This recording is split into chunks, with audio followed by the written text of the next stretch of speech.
New education policy आने के बाद भी जो समस्या हो रही है और एक चीज़ जो हम लगातार देख रहे हैं कि आज भी स्टूडेंट कंफ्यूज है, लगातार कंफ्यूज है, बहुत सारे करियर ऑप्शंस हैं, इसको लेके आपका क्या मत है? देखिए डेफिनेटली बच्चा तो कंफ्यूज होगा ही, क्योंकि कंफ्यूजन का मेन उसका रीज़न ये है कि जब एजुकेशन जो सिस्टम है जिसको बच्चा या एक अपना जो कैरियर है, जो मैंने अभी आपको कहा 5+3+3+4 एक प्राइमरी स्टेज होती है। हालांकि अभी कई जैसे अपने देश में कई बोर्ड चलते हैं, सीबीएसई बोर्ड है, एमपी बोर्ड है, आईसीएसई बोर्ड है। ऐसे तमाम बोर्ड हैं जो अपने एजुकेशन सिस्टम को चला रहे हैं अपने अपने अकॉर्डिंग। लेकिन इसमें जो कन्फ्यूज़न ये है कि जो अभी नया स्ट्रक्चर जो एनईपी आई है, उसमें सबसे मूलतः ये है कि जो थ्योरी प्लस प्रैक्टिकल का जो है, या स्ट्रीम को लेके जो चैलेंजेस है, बच्चा ये है कि बायोटेक का है तो उसको बायो में ही जाना है या डिफरेंट कोर्सेज में जाना है, उसको लेके एक बहुत बड़ा कन्फ्यूज़न है। नमस्कार, आज बताते हुए बहुत खुशी हो रही है, हमारे साथ हैं श्री जयप्रकाश मिश्रा जी, जो एक बहुत रिनॉन्ड एजुकेशनिस्ट है, प्लस युवाओं के रूप में एक बहुत बड़ी इंस्पिरेशन है। आज हम एजुकेशन सिस्टम के बारे में चर्चा करेंगे और जानेंगे भैया के क्या व्यूज़ हैं और हमें क्या एक नई नई पर्सपेक्टिव के एजुकेशन में जानने को मिलेगा। भैया मैं आपसे पहले जानना चाहूँगा कि भारतवर्ष में जो आपने अभी तक चीज़ें देखी है और हमारे देश के अंदर एजुकेशन सिस्टम क्या है, कैसा है, क्या चैलेंजेस है इसके अंदर और हमें इसकी कोई कामियाँ हो, खमियाँ हो तो इसमें हम कैसे इसमें कुछ इम्प्लीमेंट कर सकते हैं? ओके, नमस्कार हेमंत जी। देखिए एजुकेशन सिस्टम भारत में नया तो ऐसा कुछ नहीं है, लेकिन नया अभी ये आया है कि भारत में एक बहुत लंबे वर्षों के बाद एजुकेशन सिस्टम बदला है।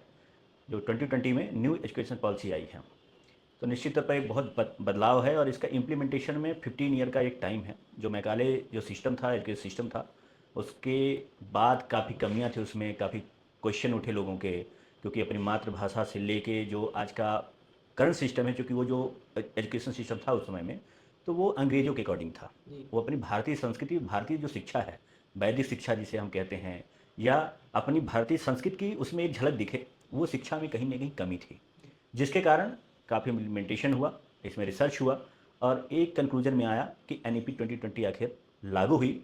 लेकिन आपने जो दूसरा इसमें क्वेश्चन आपने पूछा कि इम्प्लीमेंटेशन, जी। ये बड़ा दुखद है। इस बात में मैं कहूँगा कि 5 साल लगभग बीत चुके हैं, लेकिन अभी भी जो हमारा एनईपी 2020 आया है, जी। वो अभी पूर्ण रूप से इम्प्लीमेंट हो ही नहीं पा रहा है।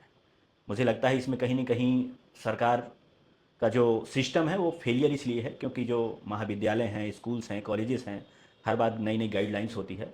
लेकिन अभी तक मुझे नहीं दिख रहा है कि उस इंफ्रास्ट्रक्चर जो 5+3+3+4 का जो एक स्ट्रक्चर है, जी। वो इम्प्लीमेंट क्यों नहीं हो पा रहा है। कई बार अगर देखें तो सिस्टम ही तैयार नहीं है। मतलब जो इंफ्रास्ट्रक्चर चाहिए होता है कॉलेज स्कूल्स में, जो सिलेबस पैटर्न होना चाहिए, वो अभी तक स्टेट की बॉडी हो या फिर सेंटर की बॉडी हो, मुझे लगता है कि आपस में अलाइन नहीं है। उनका जो रूपरेखा है वह सही ढंग से क्रियान्वित नहीं हो पा रहा, मुझे ऐसा लगता है। न्यू एजुकेशन पॉलिसी आने के बाद भी जो समस्या हो रही है और एक चीज़ जो हम लगातार देख रहे हैं कि आज भी स्टूडेंट कंफ्यूज है, लगातार कंफ्यूज है, बहुत सारे करियर ऑप्शंस हैं, इसको लेके आपका क्या मत है?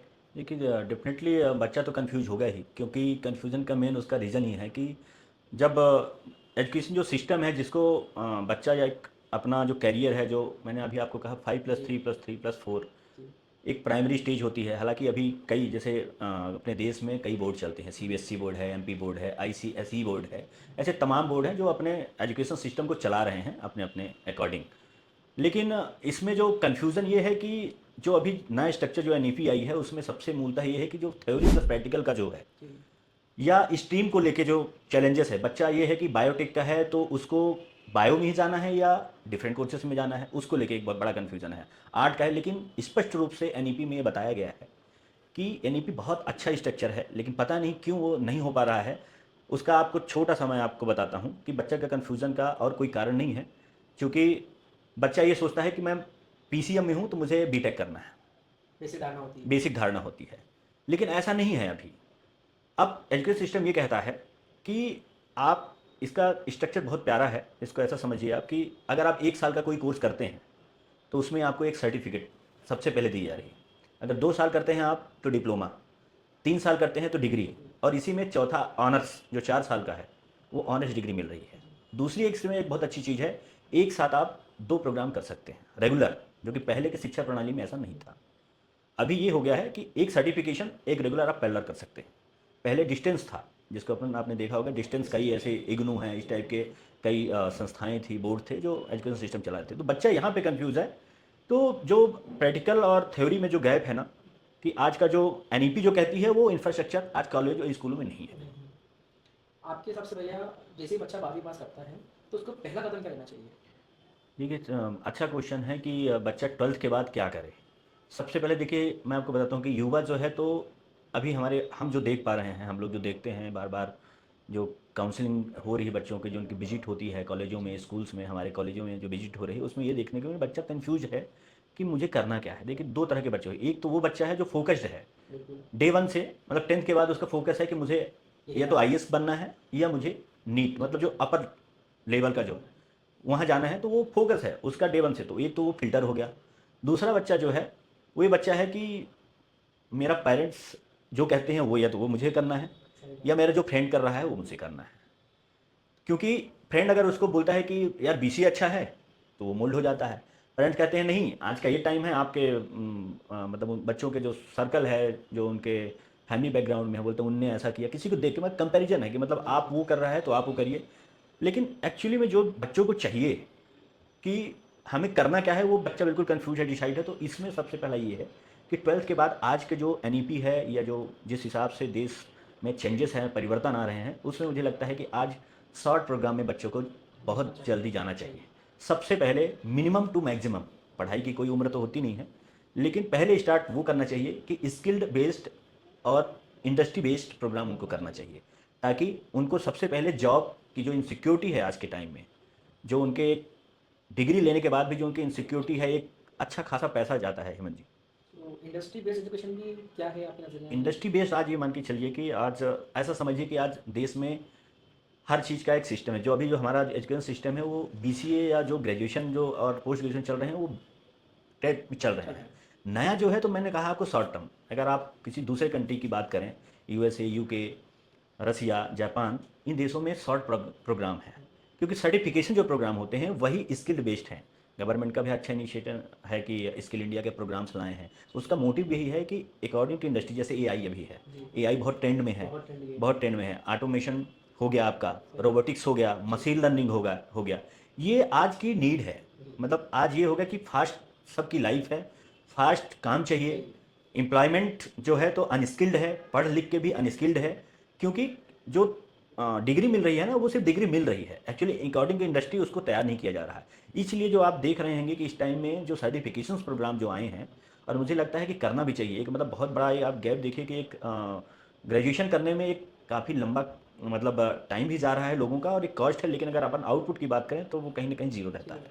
मतलब मैं ये समझ पा रहा हूँ कि अभी यूजुअली जैसे हम बात करते हैं, हम डिग्री प्रोग्राम तो करते थे, मैं बीकॉम बीबीए बीसीए की बात करूँ, लेकिन इसमें डिग्री तो मिल रही है, एट दैट की नॉलेज नहीं मिल पा रहा है, वो स्किल्स नहीं मिल पा रही जो हमें एक्चुअली इंडस्ट्री में काम आने वाली है। तो कहीं ना कहीं हमें कुछ सर्टिफिकेट कोर्स करना चाहिए जिसमें हम मोर ऑफ स्किल्स सीख सकें, और थ्योरी पार्ट हो लेकिन प्रैक्टिकल पार्ट ज़्यादा हो। इस इन सब में पेरेंट्स का इन्वॉल्वमेंट, पेरेंट्स का रोल क्या रहता है, मतलब वो अपने लेवल पे क्या कर सकते हैं? देखिए अच्छा है, पेरेंट्स भी यहाँ पे ऐसा है कि कई पेरेंट्स तो बहुत अच्छा समझते हैं इस चीज़ को, तो डिसीजन लेते हैं। यहाँ पे दो बैरियर है। एक बैरियर है कि पेरेंट्स समझता है तो बच्चा नहीं समझता, सही बात। अगर बच्चा समझ रहा है तो वहाँ पे पेरेंट्स नहीं समझता। तो ये जो गैप है ना, इसको दूर करने के लिए एक ही चीज़ है कि देखिए एजुकेशन तो महंगा हो गया है, सही है। पेरेंट्स के एक पॉकेट मनी है, तो पॉकेट मनी एक्सपेंस तो जा ही रहा है, एक समय जा रहा है, लेकिन उनकी एक्सपेक्टेशन जो है वो ये हो रही है कि मेरा बच्चा बीबीए कर रहा है तो मतलब जॉब करे। लेकिन हमारे यहाँ उल्टा है। आज हम हमारे इंडिया में ये जो पेरेंट्स का जो माइंड सेट है ये है कि भाई 25 साल तक आप पढ़िए, इसके बाद सोचिएगा क्या है। सही बात। लेकिन ये ट्रैक गलत है, अब नहीं चलने वाला है। अभी तक ठीक था सिस्टम, पर अगर आज आपका एक्सपेंस जा रहा है, जिस तरफ से एजुकेशन महंगी होती जा रही है, उस अकॉर्डिंग आज पेरेंट्स को यही देखना चाहिए कि ट्रेंडिंग जो स्किल है क्या है, मार्केट में डिमांड क्या है। और देखिए डिमांड और सप्लाई का गेम हरदम चलता है इंडस्ट्री में, फॉर श्योर, फॉर श्योर। और डिमांड और सप्लाई को अगर समझना है तो बच्चा अगर नहीं समझा है तो मुझे लगता है कि बच्चे को अच्छे करियर काउंसलर, ऐसी इंडस्ट्री, ऐसे जॉब प्रोफेशन के लोगों, कॉर्पोरेट कल्चर में बच्चों को बिल्कुल भेजना चाहिए उनको, ताकि वो ये देख पाएँ कोई भी डिसीजन लेने से पहले एटलीस्ट उनकी एक काउंसलिंग तो बहुत ज़रूरी है, होनी चाहिए एक्सपर्ट से। लेकिन यहाँ पे पेरेंट्स ये सोचते हैं कि 1000 रुपये 2000 रुपये एक्सपेंस मेरा चला जाएगा इसके लिए, कैरियर काउंसलिंग के लिए। वो नहीं, मुझे लगता है वो 2000 नहीं 2 लाख का काम कर रही है, क्योंकि पहला इनिशिएट जो है ना, जो पहला ये कदम है आपका कि आप जो कदम रखते हैं ना 12th के बाद, वो आपका लाइफ का एक बहुत बड़ा बिग मतलब चेंज उसमें होता है। और अगर आपने एक बार स्टेप बढ़ा लिया, फिर आपको पीछे हटने का ना, मतलब मुझे नहीं लगता है कि हटना भी चाहिए, क्योंकि आपको अगर बढ़ना है तो आप अपने उसी स्ट्रेटजी के साथ, उसी प्लानिंग के साथ बढ़िए। अदरवाइज आपके पास एक टाइम के बाद एक कॉस्ट और टाइम जाने के बाद आपके पास सिर्फ हाथ में डिग्री आएगी। और आप जब एमबीए, यकीन मानिए कि ऐसे ऐसे स्टूडेंट हैं कि उनके पास एमबीए की डिग्री है जी लेकिन स्किल्ड उनके पास नहीं है। 10,000 की रुपीज़ से वो उनकी जॉब की एक्सपेक्टेशन उनकी, उनको भी दुख होता है। सही बात है भाई। और दुख इसीलिए होता है कि यार मैंने इतना पैसा, तब दुख होता है, रियलाइज होता है जब वो एक पैसा खर्च कर चुकते हैं, एक अपना टाइम एक्सपेंड कर चुकते हैं, इसके बाद उनको रियलाइज होता है। तो हम आपके माध्यम से ये कहना चाह रहे हैं कि आप ये डिसीजन से पहले आपको ये डिसीजन ले लीजिए कि कम पैसे में, कम टाइम में आपको इंडस्ट्री बेस्ड जो एजुकेशन सिस्टम है या स्किल्ड प्रोग्राम है उनमें कैसा है। अभी ट्रेंडिंग में एविएशन सही बात है। बहुत ट्रेंडिंग में है। मुझे लगता है कि बच्चों को अगर इसमें देखें तो एक बहुत अच्छा ट्रेंड है और जॉब की असीमित संभावनाएं हैं। आज भारत सरकार की उड़ान योजना भी है, इस पे काम कर रही है। 200 से अधिक एयरपोर्ट्स आने वाले हैं। जी तो बच्चों को इस ट्रेंड के अकॉर्डिंग भी जाना चाहिए, मुझे लगता है इसके बजाय।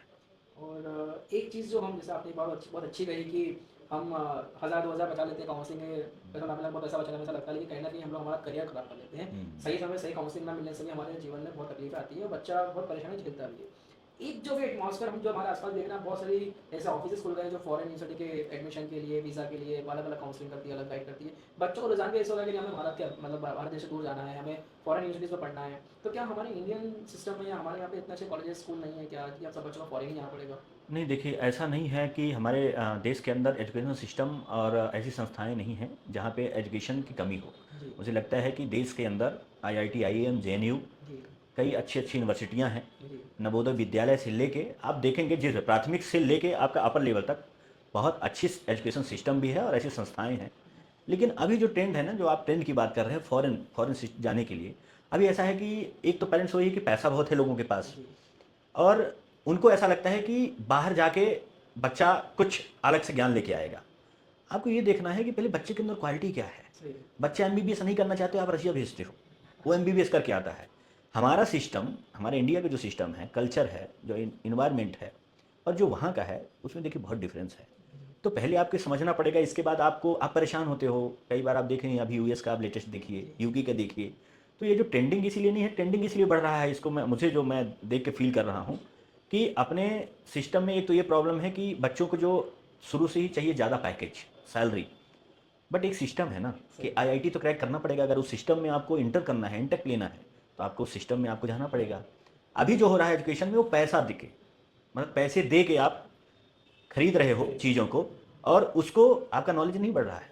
हाँ, आप डिग्री ले रहे हो, आपके पास यूएस की डिग्री है, लेकिन अगर आपके अंदर क्वालिटी है तो देश के अंदर असीमित संस्थाएं हैं जहाँ पे आपको करना चाहिए। यहाँ पे एक सरकार की भी एक बड़ी, मुझे लगती है, कमी है इसमें, क्योंकि जो रिसर्च चीज़ है, जी जो प्रैक्टिकल बेस्ड नॉलेज है, वो वास्तव में कमी है इसमें। एक एक एक बहुत बड़ा ये भी कारण है कि दूसरा कारण तो मैंने बताया आपको कि एक पैसा बहुत बड़ा है जो खरीद रहे हैं ऐसे जी लोग। जी और ऐसा एक ट्रेंडिंग है कि मेरा बेटा फॉरेन में है।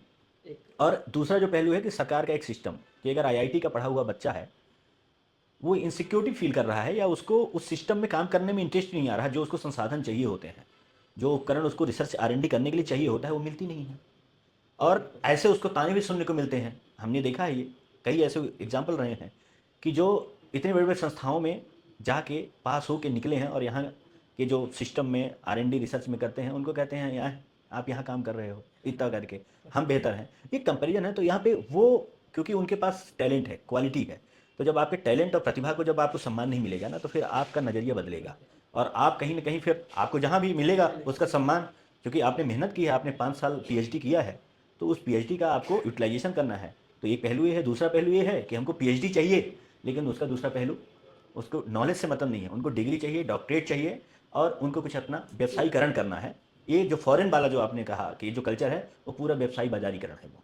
मतलब हम ये कह सकते हैं कि ज्ञान से ना ताल्लुक रखते हुए हमें पढ़ने से मतलब है, डिग्री से मतलब है। डिग्री से एक मतलब है। नाम, हाँ, कि भाई हम फॉरेन से पढ़ के आए हैं, हमारे नाम में कुछ अच्छा बिल्कुल सफिक्स लग जाए, बिल्कुल। प्रीफिक्स लग जाए। और इन्हीं सब चीज़ों के बीच में मेरा एक जो खास सवाल आपसे, जो मैं सभी अपने साथियों को जानना चाहूँगा कि वो आपके व्यूज़ आने कि जो मौलिक अधिकार हमारे होते हैं शिक्षा के क्षेत्र में, उनका क्या रोल है?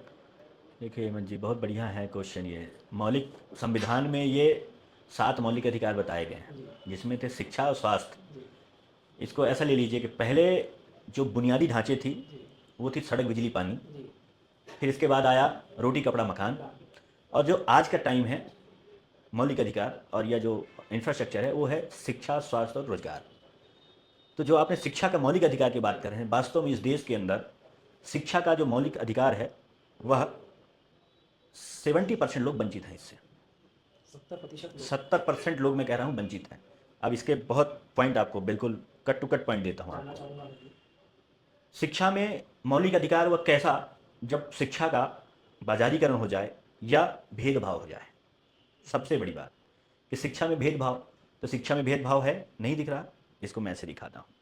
सरकार का काम है पीएसयू को संचालित करना।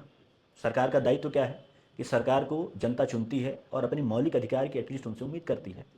लेकिन शिक्षा का ऐसा है कि सरकार की सरकारी संस्थाएं में आप देखिए तो सरकारी संस्थाएं इतनी लचर हैं जहाँ पे आप और हम, एक मिडिल क्लास का जो सेगमेंट है हमारे इंडिया के अंदर, जो बहुत बड़ा एक सेगमेंट है जो सरकार को कर भी देता है, लेकिन उसके बदले में उसको स्वास्थ्य और शिक्षा जैसी मौलिक अधिकार से वंचित होना पड़ रहा है। उसमें जो आपका मिडिल क्लास जो है ना वो गरीब होता जा रहा है, क्योंकि एजुकेशन जो प्राथमिक शिक्षा है वह आपको समान रूप से देनी चाहिए थी। सही बात। लेकिन अभी ऐसा है, जो अभी पिछले अपन टॉपिक में बात भी किया है, कि आपके पास अगर 3 लाख पैसा ज़्यादा है तो आप डीपीएस में पढ़ेंगे या आप और बड़ी स्कूल में पढ़ेंगे। एक बच्चे 1.5 लाख है तो 1.5 लाख वाली में देखता है बजट, अपने बजट से ज़्यादा वो अपने बच्चों को पढ़ाएं, क्योंकि शिक्षा तो देना है, संस्कार उसको देना है, परवरिश करना है। लेकिन उस शिक्षा में गैप है कि एक स्कूल है जिसमें आप देखेंगे कि अपर, लोअर, मिडिल सब समान रूप से पढ़ना चाहिए, लेकिन ऐसा नहीं है। अभी एक अपर अलग है, लोअर का एक अलग सेगमेंट है, और जो मिडिल क्लास है वो सफ़र कर रहा है। वो अपने बच्चे को सोचता है वहाँ तक पहुँचाऊँ, क्योंकि शिक्षा तो सबको चाहिए। हमारी वैदिक शिक्षा थी या राजतंत्र में जो था ना, उस समय भी इतना भेदभाव नहीं था। मैं कहता हूँ जातिवाद या जातिगत भेदभाव हो सकता था, लेकिन शिक्षा में भेदभाव नहीं था। अगर अपने आप रामायण और इनमें भी जाइए तो आप देखिएगा गुरुकुल जो थे तो उनमें कभी भी शिक्षा अगर मिली है, जिनने लिया है तो समान रूप से शिक्षा मिली है। लेकिन आज अगर आपके पास पैसा है तो आप पैसे से स्कूल, वहाँ पे गैप हो गया ना। अब ये बताइए कि 50,000 वाला बच्चा और 2 लाख वाला बच्चा, क्वालिटी में डिफरेंस तो आएगा। और वहाँ पे जब वो एक 12th के बाद जब निकलता है ना, तो जब उसको एग्ज़ाम या कम्पिटिटिव एग्ज़ाम में जब वो फाइट करना होता है ना, वहाँ पे वो पीछे रह जाता है। आप देखते होंगे 1 नंबर 2 मार्क्स से पीछे रहता है। तो उसका एक ही कारण है, जो उसकी प्राथमिक बेसिक जो शिक्षा है वो कमज़ोर हो गई। सरकारी स्कूलों में सिर्फ छात्रवृत्ति या ऐसे गरीब कल्याण, गरीबों को शिक्षा देना बुरा नहीं है, आप पढ़ाइए, आप अच्छा है, पर शिक्षा में समानता आपका मौलिक अधिकार है ना, वो तो आप दीजिए। स्वास्थ्य, जिसके पास बहुत अच्छा पैसा है वो अच्छे हॉस्पिटल में जाता है, और जो एक गरीब है, जो मिडिल क्लास है, वो जाके मतलब दर दर भटकता है, उसको सही टाइम इलाज नहीं मिलता।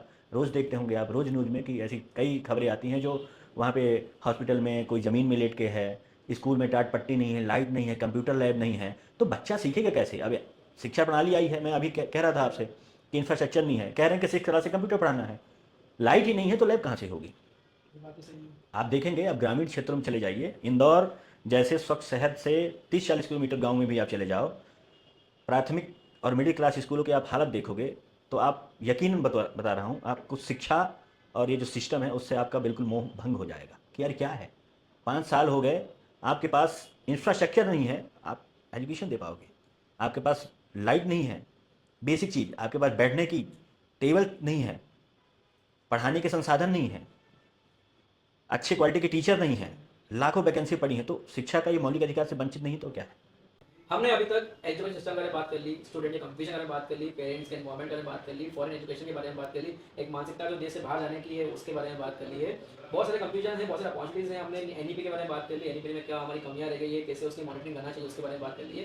फिर भी भैया मैं आपसे एक सवाल ये करना चाहूँगा कि जो आज का स्टूडेंट है उसको अपने करियर को एक्सप्लोर करने के लिए क्या क्या चीज़ों को ध्यान रखना चाहिए? देखिए बिल्कुल, अगर इसमें 2-3 चीज़ें हैं जो ध्यान रखनी है स्टूडेंट्स को। सबसे पहला तो, अगर 12th के बाद जो बच्चे इस बात पे कंफ्यूज हैं कि मुझे करना क्या है, मुझे ये भी करना है, ये भी करना है, ये भी करना है, सब कुछ करना है, तो सब कुछ नहीं करना है। आपको सिंगल पॉइंट ये ध्यान रखना है कि सबसे पहले आपका करियर है ना, आप अपने आप को इस्टेब्लिश कैसे कर पाते हैं। मिनिमम जो कॉस्ट है उसमें आप अच्छी शिक्षा लेके आप सबसे पहले अपने करियर को सिक्योर कैसे करते हैं, क्योंकि आप सबका मोटिव एक ही है, करियर को सिक्योर करना, जॉब लेना। तो जो आप एक्सपेंस कर रहे हो ना, उसमें सबसे पहले जो ट्रेंडिंग आज के टाइम में ट्रेंडिंग जो कोर्सेज हैं, स्किल्ड बेस्ड कोर्सेज हैं, इंडस्ट्री में जो डिमांड है, उसको 1 ईयर का 6 मंथ का आपको डिप्लोमा कोर्स सबसे पहले करना चाहिए और करने के बाद आपको जॉब करना चाहिए। जब आप जॉब कर लेंगे तो प्रैक्टिकल नॉलेज आपको बिल्कुल आपको एग्जैक्ट पता चल जाएगा प्रैक्टिकल नॉलेज से कि अब मुझे एमबीए करना है या बीसीए करना है या बीबीए करना है। लेकिन वो कब पता चलता है? जब तक आप काम नहीं करते हो ना, प्रैक्टिकल काम नहीं करते हो, तब तक बच्चों को नहीं पता चलता। हमें भी नहीं पता था, हम लोग भी नहीं, अपने करियर में ही था कि जब तक प्रैक्टिकल हम लोग आए नहीं तब तो एमबीए का मतलब ही नहीं समझा। मैनेजर बनना है, लेकिन मैनेजर के कुछ रूल्स हैं, कुछ स्टेप्स आपको पहले फॉलो करने पड़ेंगे वहाँ तक जाने के लिए। आपको बेसिक क्राइटेरिया है, आपको काम करना पड़ेगा, तब जाके आप मैनेजर की पोजीशन में बैठोगे। और आज आपने मैनेजर बनने की तो डिग्री तो ले ली, लेकिन वो क्राइटेरिया से बाहर है और आप बहुत पीछे रह जाते हैं। मतलब आप 5 साल अगर आपने यहाँ पे समय दे दिया और इंडस्ट्री को आज नहीं समझा, तो 5 साल में आप देखिए इंडस्ट्री कहाँ चली जाएगी। आज से 5 साल पहले का आप देख लीजिए, ये ट्रेंडिंग कोर्सेस नहीं थे। आज एआई है, रोबोटिक्स हर सेक्टर में फास्ट हो गया है, मतलब तुरंत चाहिए। आज लोग कंटेंट को रील में 30 सेकंड में पढ़ना सोचते हैं, सही बात है। लेकिन ऐसा नहीं करना है। 30 सेकंड में आपको इन्फॉर्मेशन मिल जाएगी, लेकिन इसके जड़ तक जाना है, इसके आपको पीछे तक जाना है। आपको सिर्फ कंटेंट में नहीं रहना है, आपको उस कंटेंट की गहराई तक जाना है कि एक्चुअली इस कोर्स को हमको करने के बाद क्या चैलेंजेस आएंगे, क्या फ़ायदा होगा, कितना स्कोप होगा, मेरा करियर कहाँ तक मैं ले जा पाऊँगा। एक सबकी एक सोच होती है कि मैं मेरा करियर यहाँ तक, मुझे इस लेवल में पहुँचना है। उस लेवल आप तब कर पाओगे। तो इसलिए जो फॉरेन कंट्रियाँ भी हैं, वहाँ भी 12th के बाद बच्चे अपने आप को सिक्योर कर लेते हैं। कोई ना कोई स्टार्टअप करते हैं या आपका सर्टिफिकेशन करके कोई में जॉब करते हैं, तो उससे ही सीखते हैं। सीखने के बाद फिर उनको अगर नीड लगती है कि मुझे यहाँ ग्रेजुएशन की ज़रूरत है या पोस्ट ग्रेजुएशन की ज़रूरत है, तो वो पोस्ट ग्रेजुएशन करते हैं। सो आज हमने जाना है बहुत सारे व्यूज़। आज भैया ने समय दिया, भैया आपका विशेष धन्यवाद समय देने के लिए। धन्यवाद। और आप सबको कुछ भी समस्या है जिसके आपको आंसर आप ढूंढ रहे हैं, तो हमें आप कमेंट सेक्शन में लिख के भेज सकते हैं। हम उस इंडस्ट्री के एक्सपर्ट के साथ आपको उनके जवाब जल्द लेके आएंगे।